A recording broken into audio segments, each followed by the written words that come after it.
Hello and hi every one, നമസ്കാരം and welcome to reaction ബെയറിൻ ചുളുക്കൽ. എല്ലാവരും സുഖമായിരിക്കുന്നുവെന്ന് വിശ്വസിക്കുന്നു.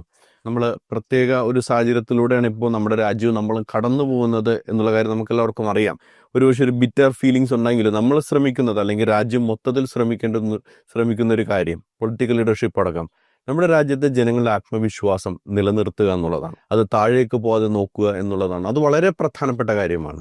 യുദ്ധസമാനമായ സാഹചര്യമുള്ളപ്പോൾ, അല്ലെങ്കിൽ വളരെ ഇനവിറ്റബിളായ ഒരു സാഹചര്യത്തിലേക്ക് നമ്മൾ പോകുമ്പോൾ, നമ്മൾ ആഗ്രഹിച്ചില്ലെങ്കിൽ അതിനകത്തേക്ക് പോകുമ്പോൾ, നമ്മുടെ രാജ്യത്തെ ജനങ്ങളുടെ ആത്മവിശ്വാസം അവർ തളർന്നു പോകാതെ നോക്കുക എന്നുള്ളത് വളരെ പ്രധാനപ്പെട്ട കാര്യമാണ്. അതുകൊണ്ട് തന്നെ ഈ ആത്മവിശ്വാസത്തെ തകർക്കുക എന്ന് പറയുന്നത് മറുപക്ഷത്ത് നിൽക്കുന്നവരുടെ ഒരു അജണ്ടയായിരിക്കും. ആ അജണ്ടയുടെ ഭാഗമായിട്ട് പല ന്യൂസുകളും പുറത്തേക്ക് വരാറുണ്ട്. അത്തരത്തിലുള്ള വാർത്തകൾ പൊക്കിപ്പിടിച്ച് നടക്കുന്ന പലരെയും നമ്മൾ സോഷ്യൽ മീഡിയ കാണുന്നുണ്ട്, ഫേസ്ബുക്കിലായാലും മറ്റു മാധ്യമങ്ങളിലായാലും. അതിൽപ്പെട്ട ഒരാളാണ് മാത്യു സാമുവൽ എന്ന് പറയുന്ന ആൾ. ഈ മാത്യു സാമുവൽ തെഹൽക്കയുടെ സ്റ്റിഞ്ച് ഓപ്പറേഷൻ ടീമിന്റെ ഭാഗമായിരുന്നു എന്ന് പറയുന്നു. അതേപോലെ നാരദ ന്യൂസിന്റെ പിന്നിലേക്ക് ഇയാളാണെന്ന് പറയുന്നു. ഇയാള് ഒരു യൂട്യൂബർ അല്ല, ഞാൻ വലിയ മാധ്യമ പ്രവർത്തനം എന്ന രീതിയിലാണ് സ്വയം അവതരിപ്പിക്കുന്നത്. പക്ഷേ യൂട്യൂബ് ചാനലിലൂടെയാണ്, മാത്യു സാമുവൽ ഒഫീഷ്യൽ എന്ന യൂട്യൂബ് ചാനലിലൂടെയാണ് ഇയാൾ തൻ്റെ കമ്മ്യൂണിക്കേഷൻസ് ഒക്കെ നടത്തുന്നത്. ഇങ്ങനെ ഒരു പ്രൊപ്പഗാൻഡയുടെ ഭാഗമായിട്ട് പ്രവർത്തിക്കുന്ന ആളാണെന്ന് എനിക്ക് പലപ്പോഴും തോന്നിയിട്ടുണ്ട്. മുമ്പെയുള്ളൊരു പ്രൊപ്പഗാൻഡ എന്നത് ഒരു പ്രത്യേക സമുദായത്തിനെതിരെയുള്ള രീതിയിലായിരുന്നു. അയാൾ പണ്ട് ഈരാറ്റുപേട്ടയെ വിശേഷിപ്പിച്ചത് കേരളത്തിലെ താലിബാനാണ്, ഇന്ത്യയിലെ താലിബാൻ എന്ന രീതിയിലാണ് അയാളെ വിശേഷിപ്പിച്ചത്. അന്ന് അയാളെ കുറെ ആൾക്കാർ പൊക്കി പിടിച്ചു തന്നിട്ടുണ്ടായിരുന്നു. ഇയാളുടെ ഒരു രീതി എന്ന് പറഞ്ഞു കഴിഞ്ഞാൽ, ഞാൻ വളരെ ഇൻഫ്ലുവൻഷ്യലായ ഒരു ജേർണലിസ്റ്റാണ്. എന്തെങ്കിലും ആവശ്യം, ഇപ്പം അമേരിക്കയിൽ എന്തെങ്കിലും നടന്നു കഴിഞ്ഞാൽ നേരെ ട്രംപിനെ വിളിച്ചിട്ട് വിവരം ചോദിക്കും, അല്ലെങ്കിൽ റഷ്യയിൽ എന്തെങ്കിലും നടന്നു കഴിഞ്ഞാൽ നേരെ പുട്ടിനെ വിളിച്ച് സംസാരിക്കുന്നു. ആ രീതിയിലാണ് പുള്ളിയുടെ ഒരു അവതരണം. ഇപ്പോൾ ഈ പഹൽഗാമുമായിട്ട് ബന്ധപ്പെട്ട് ഇന്ത്യ തിരിച്ചടിച്ചപ്പോൾ, ഓപ്പറേഷൻ സിന്ദൂർ നടത്തിയപ്പോൾ, ഇയാൾ കുറേ നറേഷൻസ്, അതായത് പല ഇന്റർനാഷണൽ മാധ്യമങ്ങളിലും വന്നിട്ടുള്ള പാകിസ്ഥാൻ ക്ലെയിം ചെയ്യുന്നു എന്ന് പറയുന്ന കാര്യം, അത് ആധികാരികമായിട്ട് പാകിസ്ഥാനേക്കാൾ ആധികാരികമായിട്ടാണ് ഇയാൾ അവതരിപ്പിക്കുന്നത്. ആദ്യം ഇയാൾ പറഞ്ഞു ആ ഓപ്പറേഷനിൽ ഇന്ത്യക്ക് 3 വിമാനങ്ങൾ നഷ്ടപ്പെട്ടു, ഫൈറ്റർ വിമാനങ്ങൾ നഷ്ടപ്പെട്ടു എന്ന് പറയും. എന്നിട്ട് ഇയാളുടെ നറേറ്റീവ് ഇങ്ങനെയാണ്: ഒരു യുദ്ധവിമാനം പോകുമ്പോൾ അതിന് എസ്കോർട്ടായിട്ട് 2 വിമാനങ്ങൾ പോകും. അങ്ങനെ പോയ 3 വിമാനങ്ങളും പാകിസ്ഥാൻ വെടിവെച്ചിട്ടു എന്ന രീതിയിലായിരുന്നു ഇയാളുടെ ആദ്യത്തെ ഒരു നറേറ്റീവ്. പിന്നീട് അത് 5ആയി. 5 3 റഫേലായിരുന്നു, 1 മിഗ്, 1 സുഗോയ്. അത് പിന്നീട് 7ആയി. 7 റഫേലിൻ്റെ എണ്ണം 3 തന്നെ, മിഗ് 2ആക്കി, സുഗോയും 2ആക്കി. അങ്ങനെ 7ആക്കി ഇയാൾ വർദ്ധിപ്പിച്ചു. എന്നിട്ട് ഇയാൾ പറയുന്ന, ഇയാൾക്ക് ഇൻഫർമേഷൻ എവിടെ നിന്ന് കിട്ടുന്നതെന്ന് അറിയാവോ? സൈനിക ഉദ്യോഗസ്ഥരുമായിട്ടാണ് നേരിട്ട് ചർച്ച നടത്തി നേടിയ ഇൻഫർമേഷൻസ്. സരോജ് കുമാറിൻ്റെ ഒരു സിനിമ ഉണ്ടായിരുന്നല്ലോ, അതിനകത്ത് ഇയാൾക്ക് കേണൽ പദവി കിട്ടിക്കഴിഞ്ഞതിന് ശേഷം കേണലിൻ്റെ കൂടെ നടക്കുന്ന ജഗതി അവതരിപ്പിക്കുന്ന കഥാപാത്രം, പച്ചാളം ഭാഷ അവതരിപ്പിക്കുന്ന കഥാപാത്രം ഫോണിൽ പറയുന്നൊരു കാര്യമുണ്ട്: സരോജ് കുമാർ ഭയങ്കര തിരക്കിലാണ്, പാകിസ്ഥാനുമായിട്ട് യുദ്ധം നടത്തണോ വേണ്ടയോ എന്നുള്ള കാര്യത്തിൽ ഇപ്പോൾ അദ്ദേഹം ചർച്ച നടത്തിക്കൊണ്ടിരിക്കുകയാണ്. ആ സരോജ് കുമാർ ലെവലിലാണ് ഇയാളുടെ പ്രസന്റേഷൻ. സൈനിക ഉദ്യോഗസ്ഥരൊക്കെ ഇയാളുടെ പോക്കറ്റിൽ കിടക്കുകയാണല്ലോ. എന്താ അവിടെ നടക്കുന്ന മോനെ? നമ്മുടെ 2 വിമാനം വീണു ആണല്ലേ? ഓക്കെ, ഏതൊക്കെയാണ് വീണത്? അപ്പോൾ അതിന് 3 റഫാലും 1 മിഗും 1 സുഗോയും പോയിട്ടുണ്ട്. എന്തുവാടെ ഇത്? മാത്യു സാമുവലിൻ്റെ ഫോണിൻ പ്രോഗ്രാമോ? ഇയാൾ വിളിച്ചോണം തന്നെ സൈനികർ ഇൻഫർമേഷൻ എടുത്തു കൊടുക്കാൻ.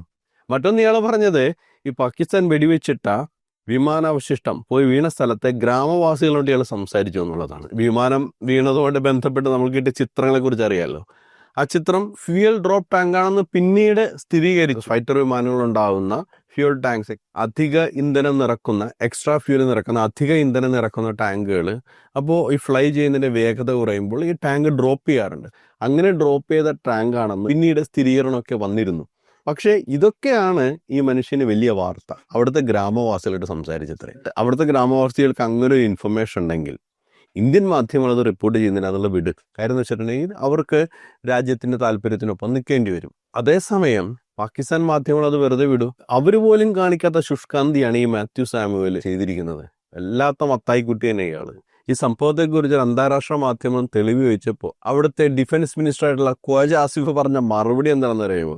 ലോകത്ത് വേറെ ആരും ഇത്രയും കോമഡി പറയില്ല. ഞാൻ വിചാരിച്ചത് ഇത്രയും കാലത്ത് ഇങ്ങനെ തെളിവ് എവിടെയെന്ന് ചോദിക്കുമ്പോഴേക്കും കൈരേഖ കാണിക്കുന്ന ഒരു കോമഡി ആയിട്ട് നമ്മൾ പൊളിറ്റിക്സിൽ പറയാറുണ്ട്. അല്ലെങ്കിൽ മറ്റേ വിയറ്റ്നാം കോളനിയിൽ ചോദിക്കുമല്ലോ, എവിടെ രേഖയെന്ന് ചോദിക്കുമ്പോൾ ദാ കണ്ടോ രേഖ എന്ന് പറയുന്നത് പോലെ ഖ്വാജ ആസിഫ് പറഞ്ഞ മറുപടിയാണ്. അതൊക്കെ ഇന്ത്യയിലെ സോഷ്യൽ മീഡിയയിൽ ഉണ്ടല്ലോ എന്ന്. ഇന്ത്യയിലെ സോഷ്യൽ മീഡിയയിലുണ്ടല്ലോ, ഏത് സോഷ്യൽ മീഡിയയിൽ ഇതുപോലെ ഈ ഡ്രോപ്പിംഗ് ഫ്യൂവൽ ടാങ്കിന്റെ ചിത്രങ്ങൾ, അതൊക്കെയാണ് പ്രചരിച്ചത്. അതോടൊപ്പം തന്നെ ഈ മാത്യു സാമുവലിനെ പോലെ ആൾക്കാർ പ്രചരിപ്പിച്ച് ഇന്ത്യയുടെ 5 ഫൈറ്റർ ജെറ്റ് വീണു, 3 ഫൈറ്റർ ജെറ്റ് വീണു, 7 ഫൈറ്റർ ജെറ്റ് വീണു എന്നൊക്കെ പറഞ്ഞ് പ്രചരിപ്പിച്ചിട്ടുള്ള വാർത്തകൾ.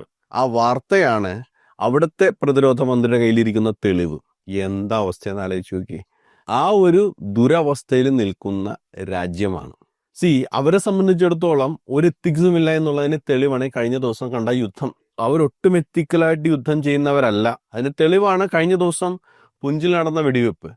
സാധാരണക്കാർക്ക് നേരെയാണ് അവർ വെടിവെച്ചത്. നേരെ മറിച്ച് ഇന്ത്യ വളരെ റെസ്പോൺസിബിൾ ആയി നടത്തിയ ഒരു അറ്റാക്ക് ഒരു സിവിലിയന് നേരെയോ ഒരു പട്ടാളക്കാരന് നേരെയോ അല്ലാതെ എന്താണോ ടാർഗറ്റ് ചെയ്തത് ആ ടാർഗറ്റിനാണ് ഇന്ത്യ ആക്രമിച്ചത്. നേരെ മറിച്ച് ഇവരെങ്ങനെയാണ് തിരിച്ചു പ്രതികരിക്കുന്നത്? സാധാരണക്കാരായ ആൾക്കാരെ വെടിവെച്ചു. അത്രയും അൺഎത്തിക്കലായ ആൾക്കാർക്ക് ഇതുപോലുള്ള തെളിവുകൾ കിട്ടിക്കഴിഞ്ഞാൽ അവരത് ട്രോഫി ആയിട്ട് എടുത്ത് പുറത്ത് കാണിക്കും, അല്ലേ? അതൊന്നുമില്ല. ഇന്ത്യയിൽ കിടക്കുന്ന സോഷ്യൽ മീഡിയ പോയി തെളിവ് നോക്കാൻ. അതിനേക്കാൾ വലിയ തെളിവ് കൊടുപ്പാണ് നമ്മുടെ മാത്യു സാമുവൽ നടത്തിയിരുന്നത്. യുദ്ധം നടക്കുന്ന സമയത്ത് ഇരുവശത്തു നിന്ന് പല വാർത്തകൾ പുറത്തുവിടും. അത് ആ രാജ്യത്തെ കൺഫ്യൂസ് ചെയ്യിക്കാനായിരിക്കും, സൈന്യത്തെ കൺഫ്യൂസ് ചെയ്യായിരിക്കും, ഇന്റലിജൻസിനെ കൺഫ്യൂസ് ചെയ്യാനായിരിക്കും. നേരത്തെ പറഞ്ഞതുപോലെ ആ രാജ്യത്തുള്ള ജനങ്ങളുടെ ആത്മവിശ്വാസം ഇല്ലാതാക്കാൻ കൂടിയായിരിക്കും. ഇപ്പോൾ കഴിഞ്ഞ ദിവസം പെട്ടെന്ന് വന്നൊരു വാർത്തയാണ് നമ്മളുടെ ദേശീയ ഉപദേഷ്ടാവ്, സുരക്ഷാ ഉപദേഷ്ടാവായിട്ടുള്ള അജിത് ഡോവലിന്റെ ട്വീറ്റ് എന്ന രീതിയിൽ ഒരു കാര്യം വന്നിരുന്നു. പാകിസ്ഥാൻ ഇനിയൊരു രാജ്യമായി നിൽക്കാനുള്ള യോഗ്യതയില്ല എന്ന് പറഞ്ഞൊരു ട്വീറ്റ് പുറത്തു വന്നിരുന്നു. അത് പെട്ടെന്ന് വാർത്തയായി. അതേസമയം തന്നെ ആ വാർത്തയുടെ ആധികാരികത പരിശോധിച്ചപ്പോൾ അത് അജിത് ഡോവലിന്റെ ഒഫീഷ്യൽ ട്വിറ്ററിൽ നിന്നുള്ള ട്വീറ്റ് അല്ല. അങ്ങനെ തെറ്റിദ്ധരിപ്പിക്കുന്ന രീതിയിൽ ഫേക്ക് അക്കൗണ്ടിൽ നിന്ന് പല വാർത്തകളും പുറത്തുവിടും. ആ വാർത്തകളൊക്കെ എടുത്ത് ആഘോഷിക്കുകയാണ് ഈ മാത്യു സാമുവലിനെ പോലെ ആളുകൾ. അതിൽ ഏറ്റവും ദുരന്തമായിട്ട് തോന്നിയ കാര്യം എന്ന് പറയാമോ, ഇതുപോലുള്ള കാര്യങ്ങൾ പറയുന്നതിനിടയിൽ അയാളുടെ ബാങ്ക് അക്കൗണ്ട് നമ്പർ കൊടുക്കും, എന്നിട്ട് അതിനകത്തേക്ക് പൈസ കൊടുക്കാൻ, സാമ്പത്തിക സഹായം ചെയ്യുന്നതിന് വേണ്ടി. നാണമില്ലേടോ? താൻ തന്നെ വിശേഷിപ്പിക്കുന്നത് ഞാനൊരു യൂട്യൂബർ അല്ല, ഞാൻ വലിയ കൊമ്പത്തെ മാധ്യമ പ്രവർത്തകനാണ്, എന്നിട്ട് ഇരക്കുകയാണ്. അതും എത്തരത്തിലുള്ള വീഡിയോയുടെ കീഴിൽ ഈ രാജ്യത്തെക്കുറിച്ച് പ്രചരിപ്പിക്കുന്ന വ്യാജ വാർത്തകൾ എടുത്തു വെച്ച് ആധികാരികമായി ഞാൻ ഇവരോട് സംസാരിച്ചു, പ്രധാനമന്ത്രി നേരിട്ട് പോയി കണ്ടിട്ടൊക്കെയാണ് വാർത്ത എടുക്കുന്നത്.